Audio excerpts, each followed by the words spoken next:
Muy buenos días, esperando que la paz de Dios reine en cada corazón y que sea un día entonces hoy muy bendecido y que este mensaje que Dios nos ha regalado hoy en Mateo 5:10 sea también de mucha bendición para cada una de nuestras vidas. Dice: bienaventurados los que padecen persecución por causa de la justicia, porque de ellos es el reino de los cielos.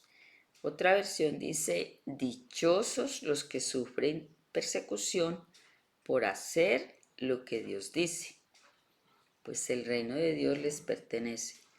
Otra versión dice: por hacer lo correcto.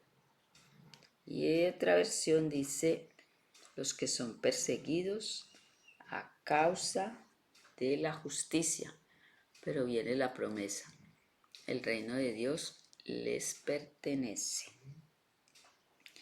La historia narra casos en los que las personas, por creer en Dios, por seguir las enseñanzas de la palabra de Dios, fueron perseguidos, aserrados, muertos en trágicas circunstancias. Otros fueron llevados a la hoguera. Pero lo bonito de muchos que llegaron a la hoguera era que no tenían temor por morir. Dice que llegaban cantando himnos de alabanza a Dios. Había alguien hace muchos años, creo que todos hemos estudiado esa historia, odiaba al pueblo de Israel. Y en su persecución, dice que en cifras más o menos así, más de 10 millones de cristianos, de judíos, murieron ante esa persecución. Gente inocente, pero para los tales es el reino de los cielos. Había también alguien, un emperador, que su distracción era en la arena del circo romano. Entonces vestían a los cristianos de pieles de animales y sacaban los leones hambrientos a la arena del circo y los devoraban. Pero mire que esa gente no temía morir.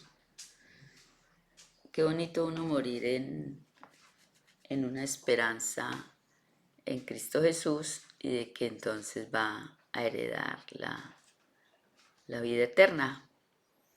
Eso es fe, eso es uno entonces ser gozoso. Sabe que si el Señor lo llama a su presencia, entonces va a bajar con esa esperanza a la tumba. Aquí viene la pregunta: si en este momento Dios le hiciese el llamado, ¿llegaría usted entonces con esa certeza, con esa promesa de que ha sido tomado y va a estar entonces ante la presencia de Dios?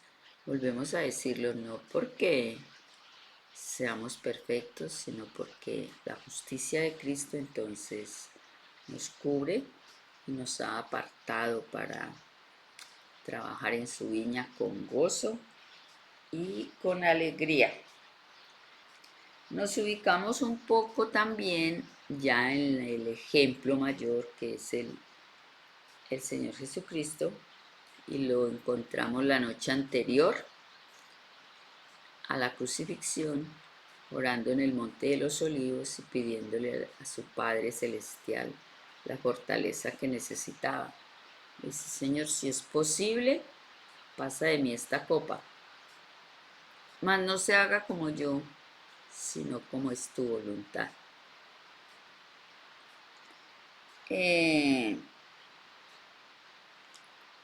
Luego al día siguiente, entonces es llevado, según el versículo 63 del capítulo 26 de Mateo.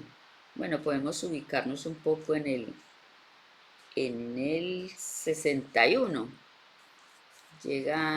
Toman a Jesucristo y lo llevan ante el sumo sacerdote y lo acusan de que dijo de que él iba a destruir el templo, esa majestuosidad de templo de Salomón, y que lo podía reconstruir en 3 días. Y ellos pensaban, o sea, ellos creyeron que estaba hablando del templo físico, y él estaba hablando de, como está escrito en la palabra del Señor, vuestro cuerpo es templo del Espíritu Santo. Y él había dicho era que en 3 días él iba a morir, pero que en 3 días se iba a resucitar, iba a volver a construir ese templo tan privilegiado que es nuestro cuerpo. Por eso la importancia de estudiar la palabra del Señor, para que con la ayuda del Espíritu Santo podamos discernir a qué se refiere cada palabra que está escrito en este manual de vida. Es como en una oportunidad se habló de que el templo que se construyó después, que era un templo normal, al cual entró Jesucristo en la Pascua, que era más majestuoso que el maravilloso templo que construyó Salomón. Entonces la gente decía, no puede ser, pero Jesucristo estaba hablando es porque el templo que construyó Salomón, que está dentro de una de las maravillas, sí, en su apariencia física, inigualable, pero en el que entró el Señor Jesucristo, la majestad del cielo entró allí, la esencia de Dios entró allí a predicar. Entonces eso lo hace más grande aún. La sola presencia del Dios vivo, hablando las buenas nuevas de salvación, fueron lo que hicieron que ese templo, aunque pequeño y sin tantos lujos, fuera más majestuoso que el otro del que cada uno de ellos se ufanaba y lo tomaban como lo mejor que en esa época podía existir. Entonces encontramos ya al Señor Jesucristo, que entonces entra, es llevado, y entonces le dan esa acusación. Y viene el sumo sacerdote, que era también juez en el Sanedrín, en el tribunal, y le dice en el capítulo 61, y mira lo que estos dijeron, no respondes nada, mira lo que estos dicen contra ti. Pero dice el versículo 63 que Cristo callaba. Ante tales acusaciones y con sorpresa del tribunal, Jesucristo entonces no dijo ni una sola palabra. Y por eso esto acalora, saca de quicio al juez del tribunal, al sacerdote, y le pregunta, ¿por qué no dices nada? ¿Por qué no te defiendes? El Señor Jesucristo no lo hizo no porque no tuviese nada que decir o cómo decirlo, sino porque tenía que cumplirse la escritura que había sido dada mucho tiempo atrás por el profeta Isaías, donde dice que callaba como cordero que es llevado al matadero y que su hora todavía no era llegada. Entonces, por eso se limitó simplemente a esperar la sentencia para que también se cumpliese que no abrió su boca. Entonces, él nos enseña aquí que no todos los hechos se ganan con palabras, que no debemos gastar nuestras energías en lo que ya está decidido, que cuando somos acusados pero no hay forma de defendernos, entonces debemos de confiar en que la ayuda de Dios viene del cielo, que Él es el que nos va a defender porque estamos en su causa.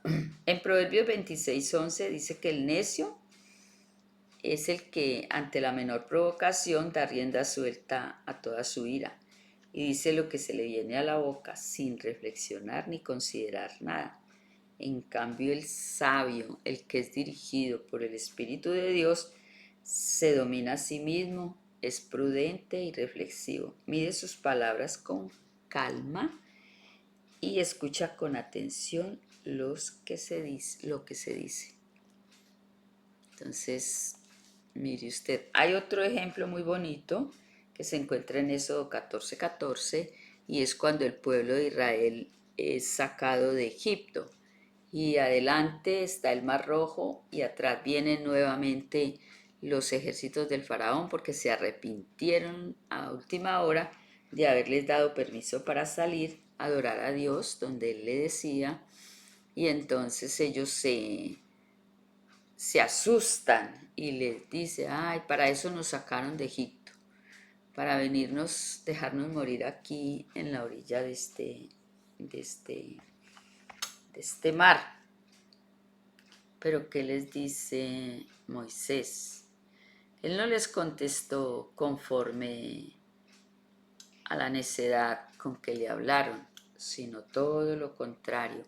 En vez de regañarlos, les da ánimo y acalla su murmuración, asegurándole una liberación rápida y completa. No temáis, les anima a que dejen todo en las manos de Dios en expectación silenciosa. No lo hagáis ni por la lucha ni por la fuerza, solo Dios nos iba a ayudar, solo Dios era el que iba a orar. Y es ahí entonces donde las circunstancias no cambiaron. O sea, ellos seguían viendo el monte y atrás venía el ejército. Pero Dios sí cambió las circunstancias y abre las puertas del Mar Rojo y le dice a Moisés, diles que avancen. Moisés les dice, no temas, así nos dice el Señor a nosotros, no temas, pero también nos dice, avance. Avance en fe, no tema que yo siempre estaré contigo, te fortaleceré y te ayudaré. Y es ahí entonces donde se abre el Mar Rojo, pasa el pueblo de Israel y cuando ya está en su misericordia, salvo hasta el último, entonces las aguas que ya empieza a pasar el ejército del faraón, las aguas vuelven a su cauce y arrasan con todos los enemigos del pueblo de Dios. Así que usted siempre viva con la expectativa de que Dios es el que defiende su causa, de que usted es gozoso y misericordioso cuando sale a hacer la obra de Dios y en cualquier circunstancia difícil. Hay gente que no le gusta que se predique la palabra, hay gente que no le gusta que toquen a su puerta, hay gente que no le gusta que le hablen del evangelio. Usted limítese a dejar esa obra en las manos de Dios, cumpla lo suyo encárgueselo de Dios, que Dios entonces se encargará de lo suyo. Pero nunca deje de tener esta bienaventuranza para que entonces en fe el reino de los cielos sea de cada uno de nosotros. Dios bendiga su palabra y muy bendecido día.